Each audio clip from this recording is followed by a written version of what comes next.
Hey, what's up, guys? Getting back here on Campionato TV to discuss the latest international break with Italy. I haven't been on for a while. I've been sick, so I'm getting over what I had, and glad to be back. Here to talk about the the Germany game in Milan and the one in Dortmund. Um, and how how things looking going forward. I gotta say I was a little disappointed and also a little bit excited. At the same time, if that's even possible. The Italy team, they, as you know, they lost the first game in Milan 2-1. They were winning the 1-0 at halftime, and then they ended up giving up two headers there for Germany, and they ended up losing 2-1. Um, I really can't read this team here. I mean, in the second half, when I was watching the game and Germany was down, it seemed like they were starting to put this press on the Italian team, and we couldn't get out of the back. We couldn't get out of our half, and which is what the same thing it did in the first half of the second game. And historically, Italian teams, they're very good at, building out of the back, even if there's pressure on them. But for the first time in a long time, I was kind of shocked that we weren't able to do that with what Germany was doing. And I'm shocked that we didn't have a plan B on how to get out of there. I mean, I gotta believe, I'm not a UEFA Pro coach like Luciano Spalletti and a Serie A winning coach, and all the accolades he's got. But I gotta believe, like we have to have, like a plan B. Um, you know, Maybe I'm wrong. I coach soccer, but obviously I'm not coaching at the level of Spalletti. But if it's not working with getting out of the back, and keeping possession, I would think that we have to have some kind of play that Donnarumma, um, you know, looks for players that Spalletti explains where they have to go before the match when we have this issue, and Donnarumma picks one out, and whoever he goes to, the supporting cast, they get in their positions around him to support him, or so that person can head the ball down and we can move forward. But it seemed like it didn't happen in the second half, and it felt like the France game that it was inevitable that Germany was going to score, and they ended up scoring, winning 2-1. And honestly, to tell you the truth, I cannot remember the last time the Italian national team has let up this many goals against teams. I know they're playing strong teams like France and Germany, but I just cannot remember. I mean, in the France game, we let up three. In this Germany game, it's Germany tie here, we let up 5 goals. So we let up 8 goals in 3 games. I mean, that's very uncommon of Italian national team. I mean, is this the new norm? I hope not. Is it Spalletti? I don't know. I mean, Simone Inzaghi plays with the same formation over there, 3-5-2. And how come the Inter they are able to keep clean? They've only let up 2 goals in the Champions League all year. You know, maybe Spalletti needs to talk to Inzaghi, or something, and see what he's doing. The back line isn't. I don't see that the midfield or the wing backs or the back line are better on Inter than they are at the Italian national team. I mean, we have, Calafiori, Bastoni, Bongiorno, Di Lorenzo, guys like this.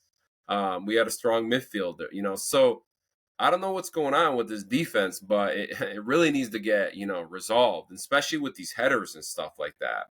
I don't know what's going on. I really don't. Um, so, anyways, we lost the first game 2-1. And in the press conference for Spalletti, he was saying that he takes the blame because he told the team to set up, with giving them some more centimeters, and that's what led to the headers. I don't know if that's true, or maybe he's just trying to take the pressure off his players. Probably the latter, but. Anyways, something's got to be done with this, these headers and, letting up all these goals. And, I know Spalletti's known for being a tactical, genius, but he's got to maybe he's got to humble himself and talk to some people to see what we got to do with this. We're leaking these goals over here. Calafiori ended up getting hurt in that game, and yeah, so we went to Germany, and Spalletti said in the press conference that they're going to go there and they're going to try really hard and get a win. And we come out in the first half, and again, here we go back with this pressing. In the first half, we couldn't even get out of our half. And again, there's no plan B on how to counter this. We're trying to get out of the back, and we're giving the ball up, and Germany's going. Buongiorno, he fell asleep over there. He allowed the German guy to get behind him. That was a legit penalty kick. Then the second goal over there, the Italian national team, we should be paying attention. But that's a bullshit goal, if you ask me. I mean, I've never seen ever when players, when players are talking to the referee, then the other opposing team just starts going. That's I've never seen that. I don't know how the referee could even accept that as a goal. I mean, Donnarumma comes out of the goal. He's talking to the ref. The whole team is talking to the ref. I don't know. I've never seen that, but it's still the Italian national team's fault. I mean, it seems like every game now there's some kind of excuse or error. When they lost to France 3-1 to get in this position, they started Vicario. I don't know why, but they started him. I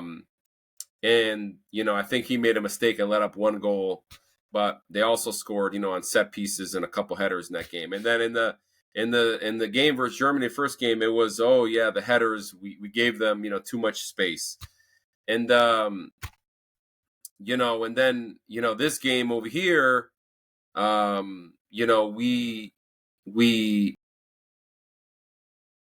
we're talking to the referee when Germany starts going and we're down 2-0. And then they score another goal after that. And it takes until then, it takes until halftime for Spalletti to say, I made a mistake on the formation with Daniel Maldini or Di Lorenzo being in Politano's spot. And he put this guy, he put the, Fratesi and Di Lorenzo and Politano in there. And then, we started the fire. But why does it got to be that way? Why? Every game, it's something. I'm starting to think that, I'm starting to lose hope in Spalletti here. I mean, I like the guy and all, but I'm starting to lose hope in him.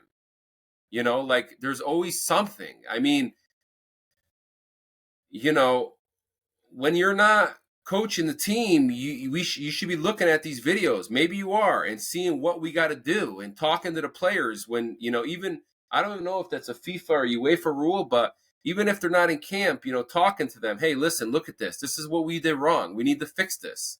And when you come back into camp, we're going to talk about this. I don't know if that's going on. I don't know. But, we ended up tying the game 3-3, and I was happy that they came back. That shows the kind of, team that they could be when they got all their shit together. The tenure with Spalletti, it's been up and down. Like, we go and beat France 3-1, and then we lose 3-1. Then we're beating Germany, and we lose 2-1, and then we're losing 3-0. The Germany, we come back. It's just one big roller coaster. That's not what the Italian team is accustomed to be doing. So, I was happy to see them come back, but we shouldn't be in that position to begin with. I think you guys saw some posts of mine, Cassano over there. He had some comments to say about the Italian national team. He said that, it's not a top 10 team, in the world. And I don't know if I believe that. He's also, kind of made a comment about Raspadori coming in and that the situation is not really good because Raspadori, up until a couple match days, he really wasn't playing for Napoli. So he was basically saying that this is what we got here. We're bringing in a guy that doesn't even play regular for his club team. This is where we're at over here. So that's what Cassano was saying. And he was saying we lack, a number 10. And, which I don't disagree. I mean, he claims to be the last one, which, I would have to do some more research, but he's probably right. We've had tens like, Baggio, Zola, Mancini, Del Piero, Totti, Cassano, guys like that. We need those guys. I mean, Serie A and the Italian Football Federation, the executives and the coaches really need to get together and find out a way to produce more talent. We have a lot of talent, but produce more talent. It seems like the clubs they're going for these other guys that maybe they cost cheaper, or they think they got a better work ethic, and they don't, and the Italian talent doesn't have time to cultivate and to get to that level that we were looking for. So anyways, that's what happened in the match day. If I feel like I'm on a roller coaster with this team, I truly believe we have a world class team. World class team. We're missing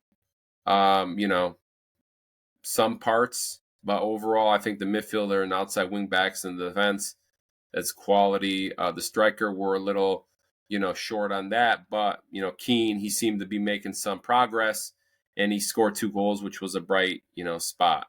Now, like I said, I think this is a blessing in disguise. I mean, if we won in advance, we'd have to in June play this semifinal and final, which would prolong us starting to qualify for the World Cup.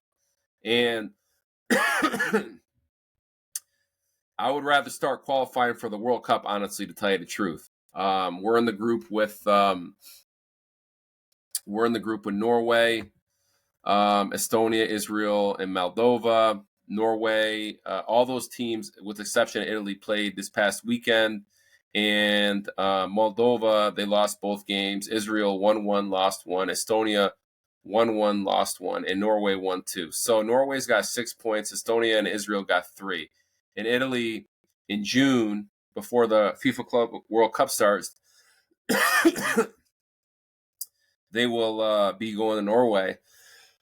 Excuse me. To play them. And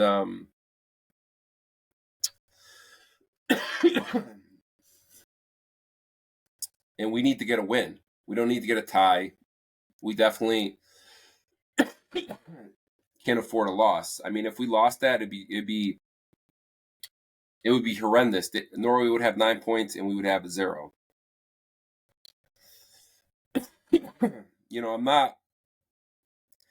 I don't want to see the Italy of old where we go and we grind out a draw, or we barely win 1-0 or whatever. We need to go there and we need to kill the team off